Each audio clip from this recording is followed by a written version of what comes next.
Hello dear students and welcome to all. তোমাদের সকলকে আর একটি নতুন ভিডিওতে স্বাগত জানাই।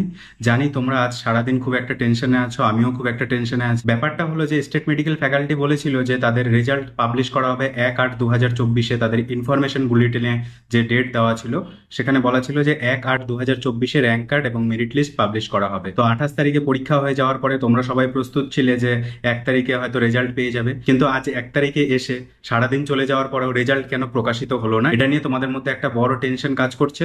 তো দেখো, টেনশন করার কোনো কারণ নেই, হয়তো 1-2 দিন লেট হবে। আর সেটা কেন লেট হবে সেটা আমরা প্রথমেই বুঝতে পেরে গেছিলাম, কারণ স্টেট মেডিকেল ফ্যাকাল্টি অফলাইনে পরীক্ষা নিয়ে কিভাবে 1 থেকে 2 দিনের মধ্যে, মানে 5 দিনের মাথায় 28 তারিখে পরীক্ষা হয়ে 1 তারিখে কিভাবে রেজাল্ট বের করতে পারে অফলাইন পরীক্ষা হয়ে। এটা আমাদের প্রথমে একটা খটকা লাগছিল। তো সেটা প্রথমে আমি বলিনি, কারণটা হলো যে যেহেতু অফিসিয়াল নোটিফিকেশন বাইরে তো কিছু বলা যায় না, সেই জন্য সেটা বলিনি। গত বছরে যেটা হয়েছিল, যে গত বছর পরীক্ষা কবে হয়েছিল আমরা দেখে নিই। দেখো, এবছরে পরীক্ষা হয়েছে 28 তারিখে, আর মেরিট লিস্ট র্যাঙ্ক কার্ড দিবে বলেছিল 1/8/2024। ঠিক আছে, মানে 5 দিনের মাথায় র্যাঙ্ক কার্ড দিবে বলেছিল, মেরিট লিস্ট দিবে, মানে রেজাল্ট দিবে। এবার গত বছরেরটা যদি আমরা দেখি, গত বছর কবে হয়েছিল। দেখো, গত বছরে হয়েছিল পরীক্ষা 23 তারিখে। 22 তারিখ বলেছিল, 22 তারিখ শনিবার ছিল জন্য পরীক্ষা হয়নি, 23 তারিখে হয়েছিল। এই 23 তারিখে পরীক্ষা হয়ে যাওয়ার পরে রেজাল্ট কবে দিয়েছিল? 4/8/2023, মানে হচ্ছে 11 দিনের মাথায় রেজাল্ট দিয়েছিল। তো এবছরে স্টেট মেডিকেল ফ্যাকাল্টি হয়তো প্রিন্ট মিস্টেক করেছে, সেই জন্য এই কারণটা হয়েছে যে 1 তারিখ বলে দিয়েছে। তো 5 দিনের মাথায় কোনো এরকম সিস্টেম নেই যে 5 দিনের মাথায় রেজাল্ট দিতে পারে। তো এই নিয়ে তোমরা একটা বিশাল চিন্তার মধ্যে আছো।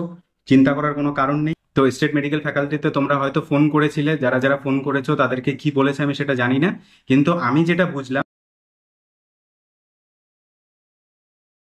যে 23 তারিখে যদি পরীক্ষা হয় তাহলে 4 তারিখে এখানে রেজাল্ট দিয়েছিল গত বছরে, মানে 11 দিনের মাথায়। তাহলে এবছর কিভাবে 5 দিনের মাথায় ওরা রেজাল্ট দেয়? যদি অনলাইনে পরীক্ষা হতো তাহলে সেটা মানা যেত যে অনলাইনে হয়েছে, অনলাইনের মাধ্যমে সবকিছু। এবার ওএমআর শিটে পরীক্ষা হয়েছে, অফলাইনে পরীক্ষা হয়েছে, অফলাইনে পরীক্ষা হলে তো এত তাড়াতাড়ি সম্ভব না। এটা আমরা প্রথমেই বুঝতে পারছিলাম, কিন্তু বলিনি একটা কারণেই, যে অফিসিয়াল নোটিফিকেশনের বাইরে কোনো কথা আমি বলিও নি এর আগের ভিডিওগুলোতে, আর বলতেও চাই না।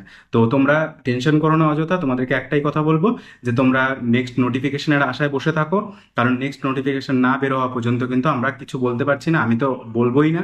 কারণটা কি, নেক্সট নোটিফিকেশনেই সেখানে বলা থাকবে হয়তো যে কবে ডেট রেজাল্ট বেরোবে, বা হুট করে একদিন বেরিয়ে যেতে পারে। তো তোমরা টেনশন করো না অযথা।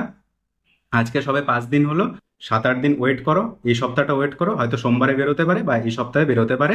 বাট কবে বেরোবে সেটার নোটিফিকেশন স্টেট মেডিকেল ফ্যাকাল্টি দিয়ে দিবে। তাই অযথা টেনশন করো না। তোমরা তোমাদের জায়গায় ঠিক থাকো, মস্তিষ্কটাকে ঠান্ডা রাখো। সারাদিন অযথা টেনশন করে কোনো কিছু কিন্তু লাভ হবে না। তো ধন্যবাদ, দেখা হচ্ছে পরবর্তী ভিডিওতে। কাউন্সিলিং রিলেটেড ভিডিও আসবে, তোমরা সঙ্গে থাকো। দেখা হচ্ছে পরবর্তী ভিডিওতে। ধন্যবাদ। টেনশন করো না অযথা।